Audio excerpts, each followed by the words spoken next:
रहे हैं कि टाइम से पहले खुदा किस टाइम में था? नहीं, मैं ये कह रहा हूँ कि खुदा जो था वो इस टाइम स्पेस फैब्रिक से पहले किस टाइम में था? ज़मानो मकान में था? टाइम से पहले किस टाइम में था?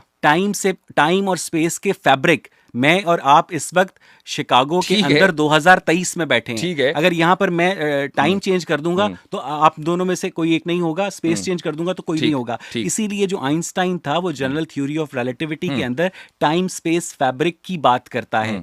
मुझे ये बताइए कि ज़मानो मकान तो खुदा ने तख्लीक किए, तो उस तख्लीक से पहले वो कहाँ था? जब जमानो मकान उसने तख्लीक किए हैं तो जमानो मकान को आपने मखलूक मान लिया। ठीक है नहीं, तो ये आपका दावा है कि ये आप ही तो कह रहे हैं कि जमानो मकान को अगर उसने तख्लीक किया है तो फिर वो यानी मैं उसके फैलसी बता रहा हूं। मैंने कहा कि ज़मानो मकान जो है आपके नजदीक खुदा की तख्लीक है। ठीक है, आपके नजदीक खुदा की तख्लीक है। हम तो ये कहते हैं कि हमें नहीं पता।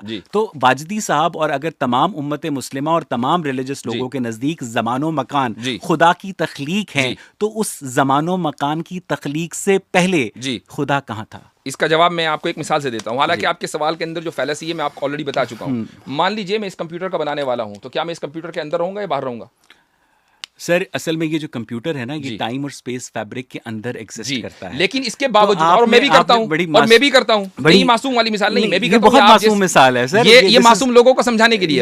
अब आप ये देखिए, हम बहुत ही मासूम हैं। सुन लीजिए, देखिए आप मुझे बोलने नहीं दे रहे, मैं अपनी बात मुकम्मल कर लूं कि जब हम दोनों टाइम और स्पेस के अंदर एग्जिस्ट करते हैं उसके फैब्रिक में, और मैं इस चीज को बनाने के बावजूद इसके बाहर हूं, तो जो इस पूरे फैब्रिक को बनाने वाला है उस फैब्रिक में कैसे होगा? मैं यही तो बता रहा हूं कि ये आपके दावे की फैलेसी है, क्योंकि मेरी लेट मी कंप्लीट सर, क्योंकि इससे ना वो फिर वो खलते मबहस हो जाएगा। मैं ये जो कंप्यूटर की जो आपने मिसाल दी है वो इसलिए सादिक नहीं आती मेरी राय में वाजदी भाई, कि जो कंप्यूटर है वो टाइम और स्पेस के अंदर एग्जिस्ट करता है और आप भी टाइम और स्पेस के अंदर एग्जिस्ट करते हैं। लेकिन ये जो यूनिवर्स है ना, ये टाइम और स्पेस की एग्जिस्टेंस का शाहकार है। लेकिन आपका ये दावा है कि इस टाइम और स्पेस को क्रिएटर ने क्रिएट किया है। तो टाइम और स्पेस को अगर क्रिएटर ने क्रिएट किया है तो वो उससे पहले खुद कहाँ था, इसी को ये समझने की कोशिश मैं जो आपके इस दावे के फॉल्सहुड को बयान करना चाह रहा हूं। मैं ये बता रहा हूं कि आपका ये जो दावा या जो नैरेटिव है ये फॉल्स इक्विवेलेंस कहलाता है।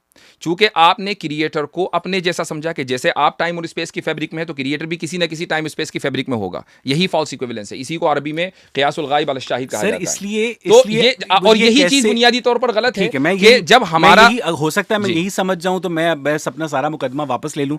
मुझे सिर्फ ये फॉल्स इक्विवेलेंस समझा दें। मैं आपसे मेरा मकसद जो है, अब मैं समझाता हूं आपको कैसे। एग्जैक्टली मैं आपको समझाता हूं फॉल्स इक्विवेलेंस कैसे। मेरे बहुत सारे जो सुनने वाले हैं, आपके बहुत सारे सुनने वाले हैं, टाइम और स्पेस क्रिएट किए गए हैं। उससे पहले आप ये कह रहे हैं कि खुदा भी किसी टाइम और स्पेस में था? नहीं, फिर वो आज भी नहीं है। वो तो लाज़मान और लामकान है।